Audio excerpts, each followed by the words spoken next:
My parents humiliated me at my sister's graduation. They joked that I was a mistake compared to my perfect sister. I shocked them with this at my sister's graduation. I felt absolutely ashamed of my own parents.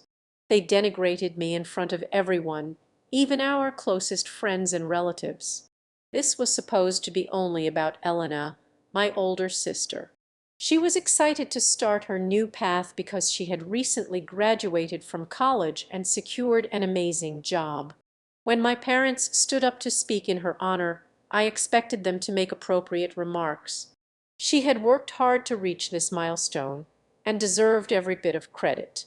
I was not surprised when, during their address, they included Elena as one of the greatest blessings.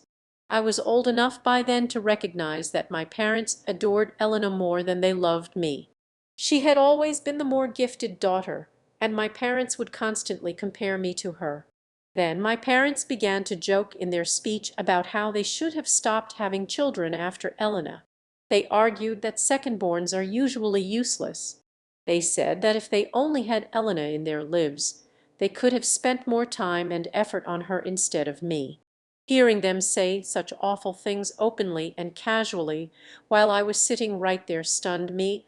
I searched the room hoping that anybody would notice how disturbing their statements were, but all I saw were the faces of my relatives laughing along, as if this horrible smile were simply light entertainment. Though my parents had often made me feel inferior and useless, this was the first time they had done it openly, leaving no room for me to hide from the fact that, in their opinion, I simply lacked in comparison to their beautiful daughter Elena. This was not an isolated incident or moment of poor judgment, it reinforced what I had long suspected. I was considered a distant afterglow, whereas my older sister would always be the daughter they adored. Growing up as the second child, I became accustomed to our household's implied preference. It constantly crept into their speech, conduct, and routines. My parents frequently forgot to wish me a happy birthday, and on more than one occasion they were on business travels, leaving me alone. They would never miss Elena's moments. Every year, without fail, both of my parents would be there, planning a spectacular event and ensuring Mom felt honored. Seeing how they showered her with love on her special day taught me early on to manage my expectations and accept that my birthday was not that important to them. As an opinionated youngster, my parents regularly informed me that I was disruptive or unpleasant just because of who I was. I was labeled problematic because I did not fit the quiet, restrained mold they seemed to like. I was punished for something as simple as being too chatty or honest in expressing my interests. Elena's calm temperament and introverted tendencies, on the other hand, were constantly lauded in our family. She was regarded as the ideal daughter, as she was mature and polite. She was thus the one who was displayed and paraded in front of everyone. Over the years I was the one who received the most criticism. I tried for a while to suit the picture my parents seemed to want. I put in the effort, believing that if I acted better, accomplished more, or followed their plan, they would eventually see me differently. But as I grew older, it became clear that I couldn't simply shape myself into Elena's clone. We were two separate people. I tried so hard, but I couldn't be her. I eventually gave up and attempted to adjust to their constant aggrandizement of her the way they would brag about her accomplishments to anybody who would listen while dismissing everything I had ever done. Still, it hurt terribly. All of those occurrences, as devastating as they were, had at least remained within our household. I was amazed at how casually they exposed everything at the graduation ceremony. All of those incidents, as traumatic as they were, had at least remained within the family. I was astonished by how casually my parents disgraced me during their speech at Elena's graduation. My parents had never embarrassed me in front of others, so they had never shown the rest of the extended family how little respect they had for me. What hurt me even more was that no one in my entire family showed displeasure or told my parents how inappropriate this was. Nobody even glanced sympathetically at me after my parents cracked those jokes at my expense. My parents continued to laud Helena, and their tones conveyed a sense of pride that I had never seen directed at me. Then they brazenly announced that they had bought her a graduation present, a brand new automobile which she had always wanted. With everyone's attention on Helena, who hugged my parents with love and gratitude, the room erupted in applause, laughter, and clapping. The three of them were really content. I felt like an outsider in my own family. The funny thing is I've never been envious of Helena. We'd always gotten along well enough. The truth is that after that awful speech I addressed my parents for years, I had silently endured their favoritism, scorn, and unpleasant words. I took it all in and convinced myself that if I just tried to be strong and calm instead of irritated, things would get better. But that evening after the speech, and their joke in front of everyone, I had reached a breaking point. I was tired of taking everything in and pretending that their comments didn't sting anymore. I thus resolved that I could no longer remain silent. I mustered the courage to speak up, hoping that my parents would see how deeply their act had hurt me. I wanted them to at least show that they cared enough to listen to me. I wanted them to recognize the misery they had caused over the years and accept the embarrassment I felt at that moment. If I told them how I felt, I figured they'd regret what they said or at least feel awful about making me appear so little. When I eventually confronted them, I received a cold, scornful response. They paid little attention to my words. Rather than offering sorrow or an apology, they told me I was exaggerating, as if years of being ignored and denigrated could be so easily dismissed. They acted as if I had no right to be furious with them, or as if my feelings didn't matter. My father went so far as to remark that he had nothing to be proud of when it came to me, and that I should not hold it against them if they were disappointed with who I was. I recall how casually he stated it, as if my presence did not matter to him. My mother, on the other hand, told me to stop overreacting and pointed out that I was being overly needy by being upset over something so insignificant. It felt as if my parents were saying I hadn't earned the basic respect of being their child because I hadn't done enough, that I was somehow less deserving of their pride or care than Elena, simply because I wasn't her. The matter even resurfaced. She said something that truly hit home and I'll never forget. I shouldn't have been so outraged by their graduation speech because it was merely a harmless gesture. Elena assured me that if I had studied and worked hard like she did, I could make them proud as well. Among all the words, those that struck the most deeply were, "It was dreadful to learn that I hadn't worked hard enough to earn their respect." She made it sound so simple, as if all the years of effort I had put in were invisible to her, as if my difficulties and attempts to get a job had no bearing. As the older sister, I expected her to protect me in some way, but she didn't. That seemed like betrayal coming from her. Looking back, that conversation turned things around. I realized then that I had left my family behind, done trying to win their approval, done clarifying for them, and done hoping for something that would never come, love or affirmation. I put all of my work into making something for myself. Starting that day, I immersed myself in my studies, focusing on the things I could influence and create my destiny. 2 years later, all of my hard work paid off when I was accepted on a full scholarship to my dream institution. This was a personal accomplishment for me. This was entirely my own accomplishment, the result of my dedication, determination, and refusal to let my family's neglect define me. After achieving that goal, it appeared, for the first time, that I had done something quite personal. When I gave my parents the news, they were almost as astonished as if they had never expected me to attend college in the first place, let alone on a scholarship. Elena scrutinized my admission letter twice, as if she didn't believe I was capable of doing things on my own. Clearly, they had all underestimated me, and watching their surprise made me slightly thrilled. I simply shook my head at her remark, but my mother then turned my mood sour by saying that it was a good thing I had received a full scholarship because they hadn't set aside any college funds for me anyhow. My parents had no issue paying Elena's tuition despite their lack of foresight and saving for me. When it was time to move out, I simply packed my belongings and left the house for my college apartment. That day I made a determined decision to cut off all contact with Elena and my parents. I felt no need to explain my intentions. They had consistently demonstrated, after all, that my feelings, opinions, and values had little influence on them. Why should I exhaust myself trying to explain something they had shown an inability to acknowledge? Since they hadn't even provided an apology that might restore the years of neglect and agony they had caused me, I recognized that arguing with them was pointless. My family contacted me frequently over the next few weeks and months, sending emails and messages in the vague hope that they had reconsidered their actions and had reached out to make amends. I initially felt compelled to open them. However, each message served as a sour reminder of who they were.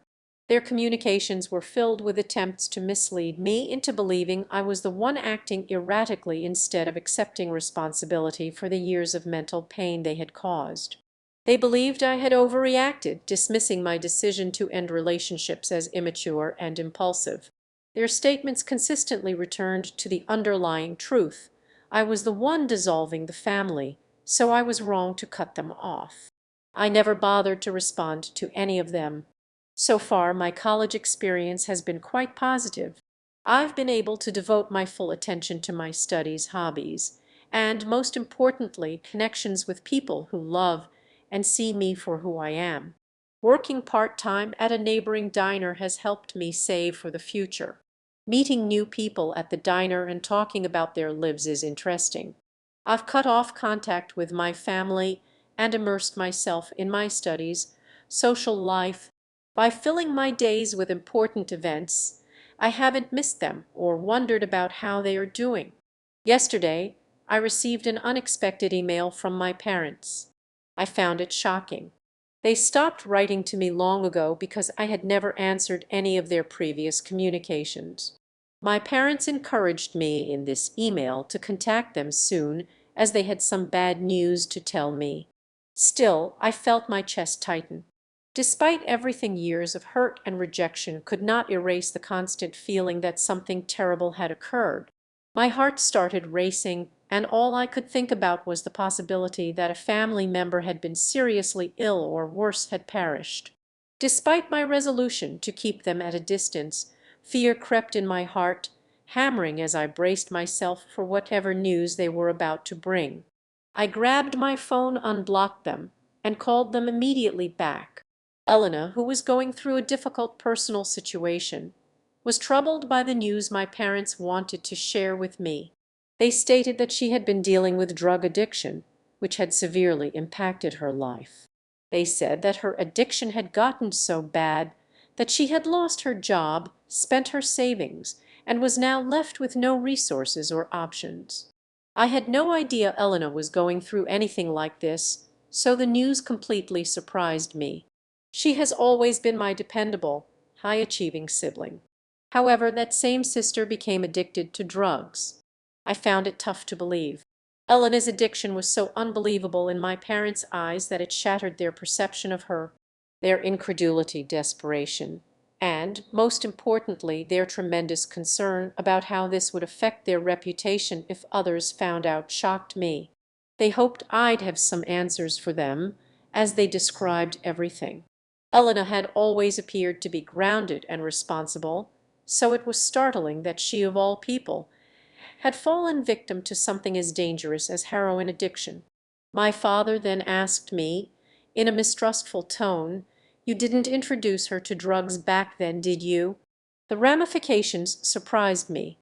Not only was the idea completely absurd, but it was also very disgusting to think they may assume I had anything to do with Elena's troubles, let alone something as serious as introducing her to drugs.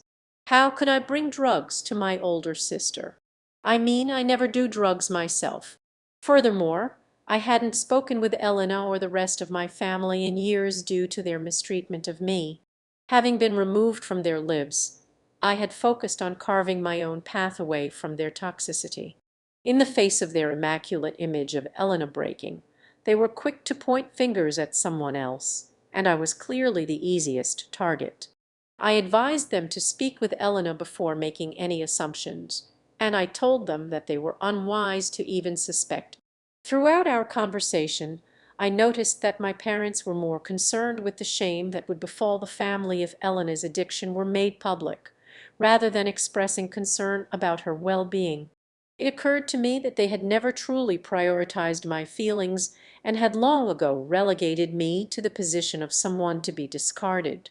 That realization, more than anything else, solidified my decision to cut ties with them.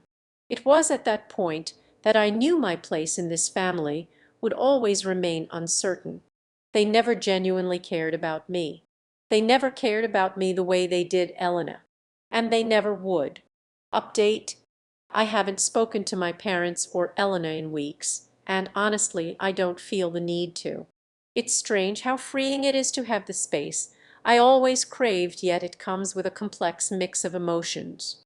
You'd think the moment I finally broke away from them would feel like a victory, but it hasn't exactly been that simple.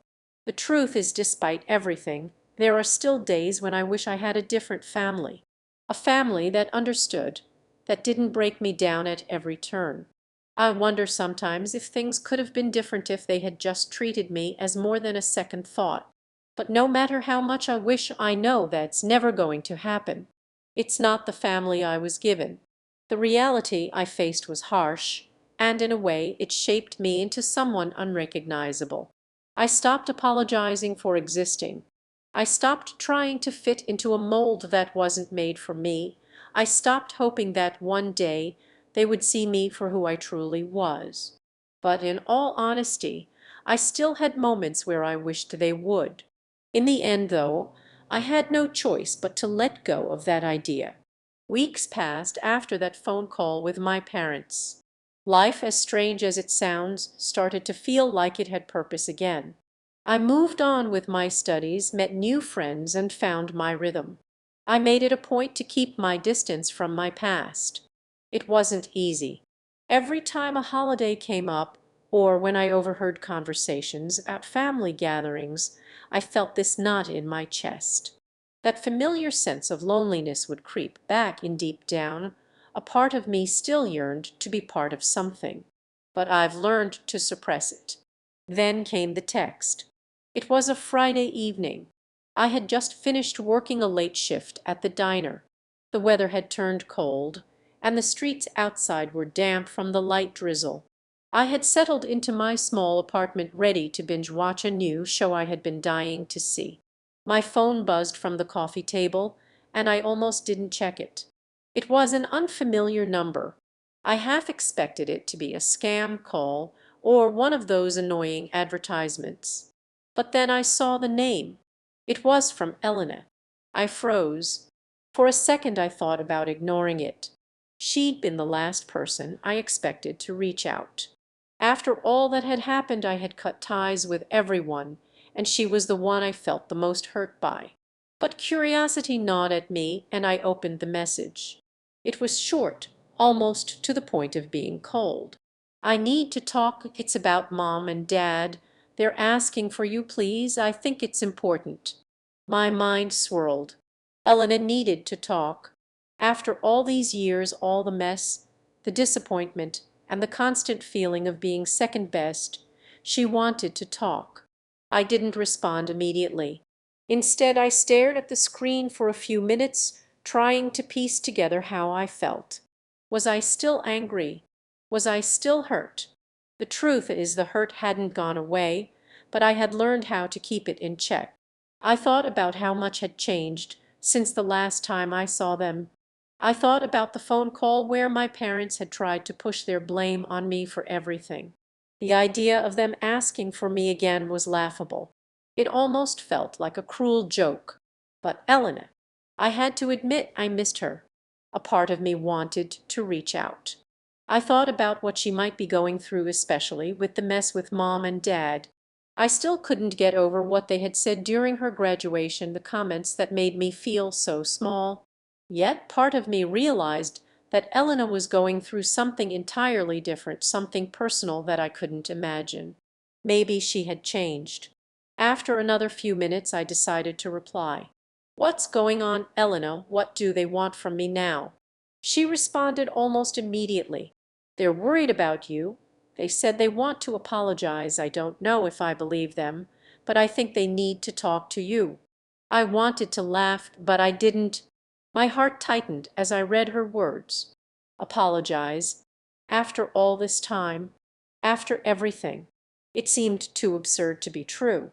But I couldn't deny that there was a flicker of something in me, a spark of hope. Could they actually mean it? Could they finally realize what they had put me through? Still, I hesitated. Why now? I don't know, but it's hard for me too, you know. It's been hard with them, with everything. For a moment I sat there wondering how much I could trust her words.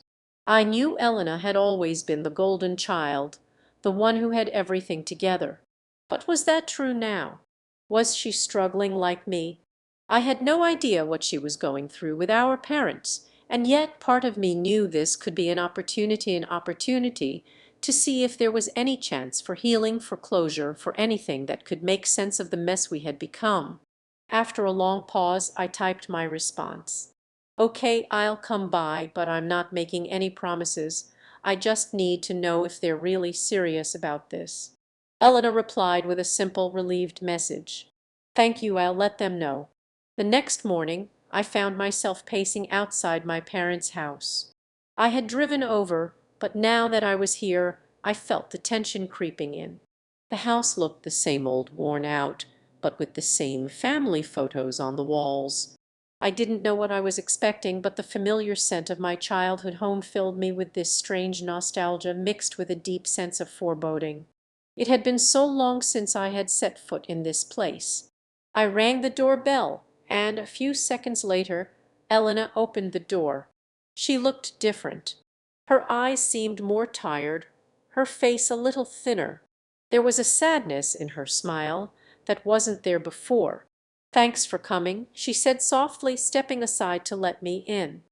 I gave her a small nod and stepped into the house, trying not to let the overwhelming sense of discomfort take over. As I walked through the hallway, I could feel the eyes of my parents on me. They were sitting at the kitchen table, looking as if they had been waiting for this moment for a long time. My father was the first to speak. "Sit down, please," he said, his tone oddly formal. He wasn't the same man I remembered from years ago.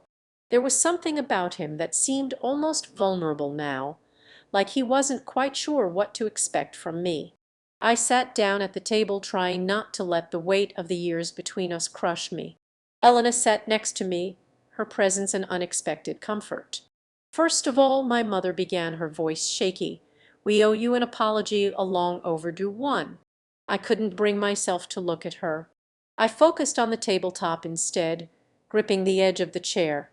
"We know we hurt you," my father continued, "and we didn't always show you the love and respect you deserved, but things have changed, and we need to make things right." I couldn't believe what I was hearing. It was like a dream. I wanted to scream at them, to ask them why it had taken this long for them to realize how much they had damaged me. But instead I just stayed silent. Part of me wanted to tear into them, to tell them how much they had broken me, how much I had suffered because of their words, their actions, their neglect. But I didn't. I simply looked at Elena and then back at my parents. "Why now?" I finally asked, my voice tight. "Why should I believe that this isn't just another one of your attempts to make yourselves feel better?" There was a long silence. Then my mother spoke again, her voice trembling.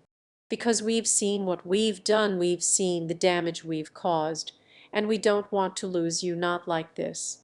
She paused. "I know it's late, and I know we don't deserve forgiveness, but we're trying for you." I swallowed hard. The tears that had threatened to fall all these years finally came. But they weren't tears of rage or sadness, they were tears of something else. Maybe it was relief. Maybe it was just the release of everything I'd been holding back. I looked at my parents, at Elena, and for the first time in a long time I realized something. Maybe this was the moment I needed, the moment to decide whether I would hold on to the past or whether I would find a way to move forward. But whatever I chose, it was going to be my decision, not theirs. I left their house that day unsure of what to feel.